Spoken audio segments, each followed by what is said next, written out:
Welcome to Program Planning. My name is Mike Briggs. I am an Assistant Scoutmaster for Troop 6 in Bismarck and currently have the honor to serve as your Council Commissioner. And I'm Darren Stendel, Director of Field Service based out of the Fargo office, and I'm going to be helping Mike tonight with this presentation.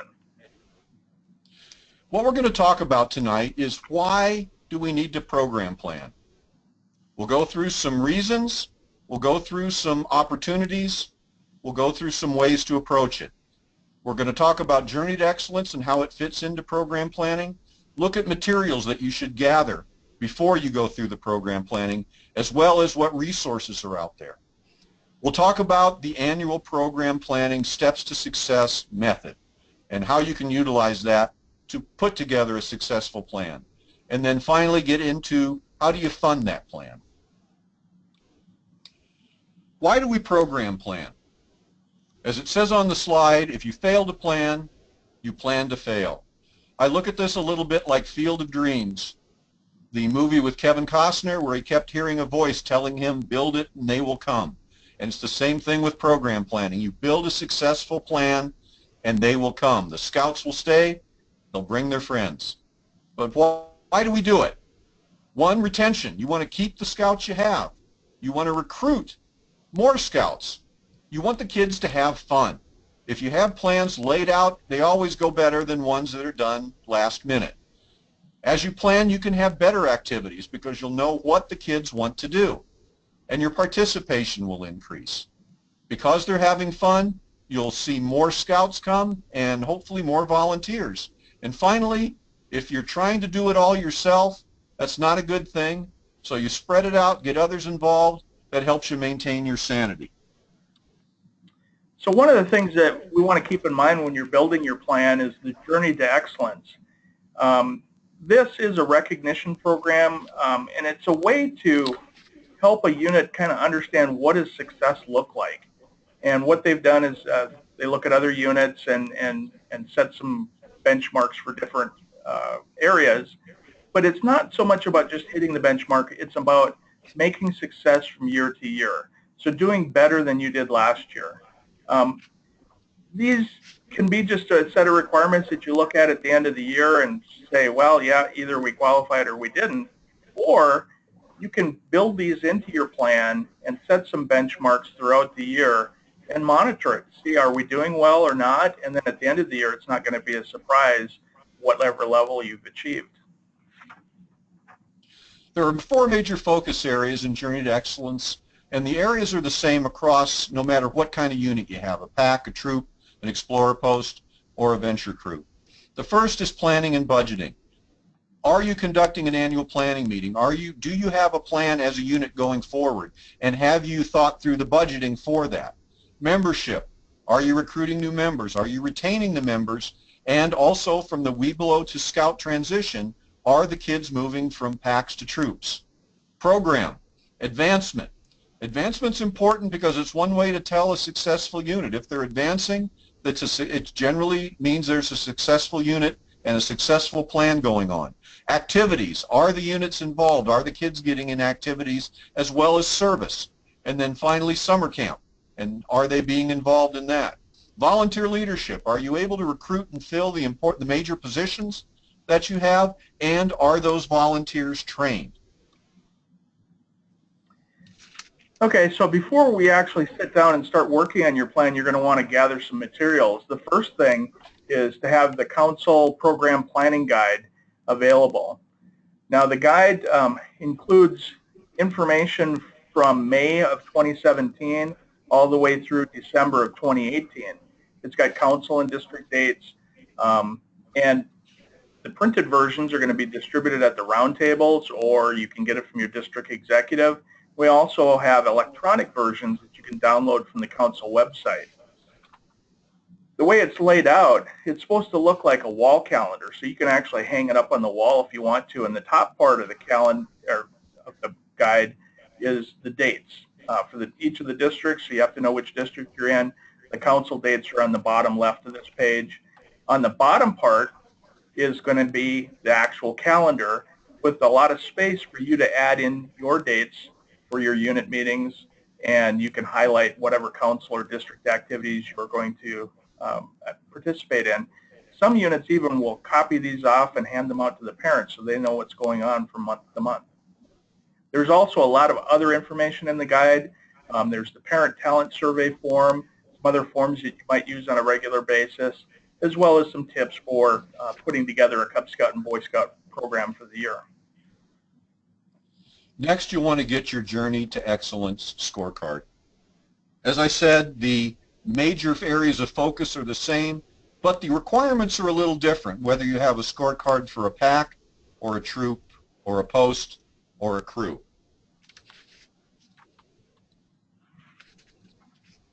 Next, leader guides and handbooks.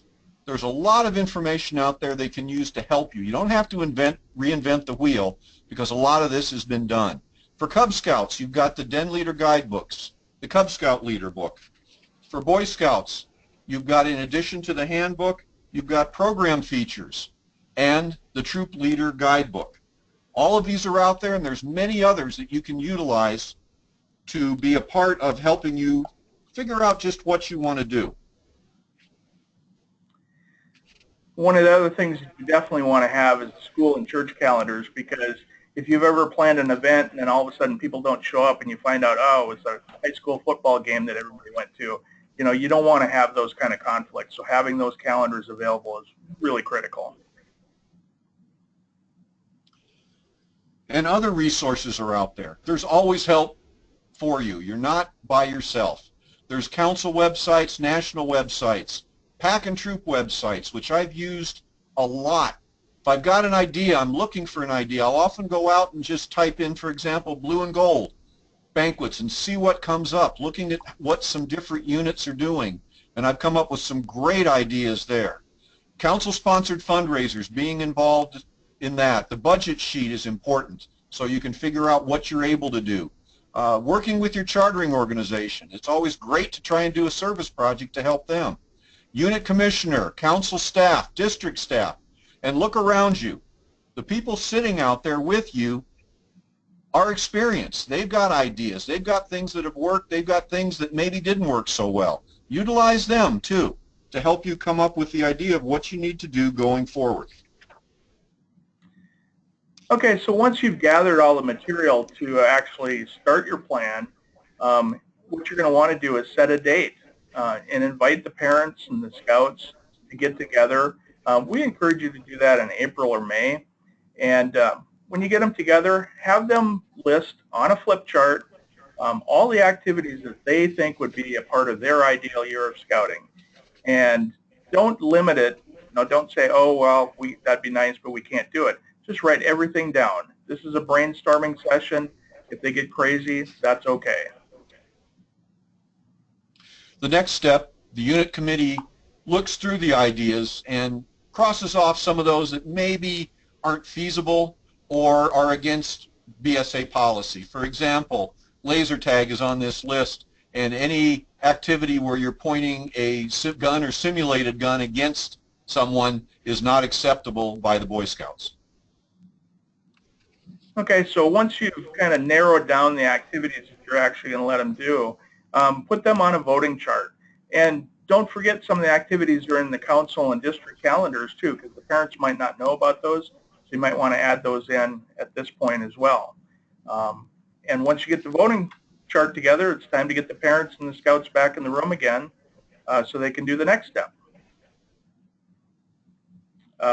which is take some stickers or whatever method you want to do it and let them actually vote on the activities that you have narrowed down. And that gives them an opportunity to be a part of this. They've given you some ideas, and now they get to vote on it. Once the voting is done, you can come up with, for example, a point system to help you determine the popularity of the activities. One way would be to give 15 points for a first choice, 10 points for a second choice, and 5 points for a third. Then you total everything up and see what you have for each of the activities that would give you an idea on their popularity. When things are done, you go ahead and count up the results. Once you know which activities are the most popular, you can go through and assign months as to what makes sense as to when to do them or when they best fit, taking into account the weather and any other factors that may fit in. And of course, Mike, too, with the Cub Scout program, they have themes for each month, so you might want to match up those activities with that theme for that different month. The other thing that you don't want to forget is the parent information surveys. I mentioned those earlier, and they are really critical. Hopefully you have every parent fill one of those out when they join your unit, and this is certainly a great time to pull those out and look to see what skill sets those parents have, and look at the months and activities that you've decided to do, and how do they match up. Can you ask one of the parents that has that particular skill to help you out do that activity for that month, or maybe let them take the lead in it. It's a great way to get the parents more engaged with your activities and have some ownership themselves. Once you have your activities figured out, one of the next steps is determine how much is it going to cost to be able to put on this program, this great program for the Scouts.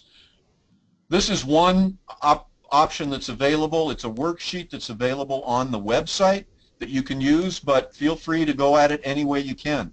The idea is to know what it's going to cost so you can make some decisions on how you're going to set your fundraising goals and or letting parents know what sort of dollars they're going to have to invest in the program so that you're able to pull it off.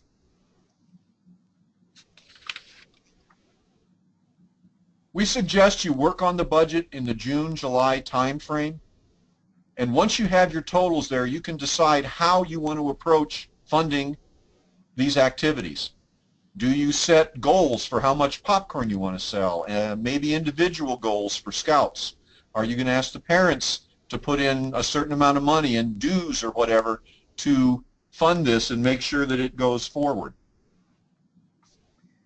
So once you've actually put your budget together, it's really important that you share that with people. And the most logical time to do that is in the fall when you're doing the fall recruiting or your parent orientation meetings. You've got some new families coming on board. You can really explain to them, what you're going to be doing and how much it's going to cost. And if you've had set some goals, you can tell kids that, hey, if you sell, X amount of popcorn or so many Christmas trees, your scouting is going to be paid for during the year. It's really going to be a bunch of benefits from this. Number one, it shows that your unit is really organized. You've got a budget, you've got a plan already set up. It's also going to show them how much fun they're going to have by doing all these different activities. And it's also going to motivate the parents to help the kids with the fundraising programs, because they know that if they reach their goal, they're not going to have to take that money out of their own pocket. That's a big plus. What's the money for? It's for program. It's for the kids to have fun, to enjoy themselves, and to get out there and have a great scouting experience. So now that you understand kind of the steps and the process, what's the next thing to do? Well, we want you to set a date for April or early May to start working on your calendar with the goal of having it completed so you can turn in a copy to your district executive by the end of May. We use those calendars for when we go into the schools in the fall and pass out flyers. The flyers we're going to have, pictures of Scouts in action. It's going to have the date, time, and location of the night that they can join. And on the back side of the flyer, we're going to print your calendar so that they can see some of the activities you're going to do. Then in June and July, you want to have some time set aside so you can work on your budget and have so that all of this stuff is ready to go for the August, September timeframe when fall recruiting happens. Now, we're sure after this you've got questions. Where do you get answers? Discuss it with the other leaders there at Youth Roundtable. They've had experience. They've got ideas. Talk it around. Visit with your district executive. See what he has to say, what he knows as far as what's going on. Look on the council website. Lots of good ideas out there. Or feel free to contact either myself or Darren. But for now, thank you for listening. Thank you for all you do in providing a great program, and good luck in your planning of your ideal year of scouting.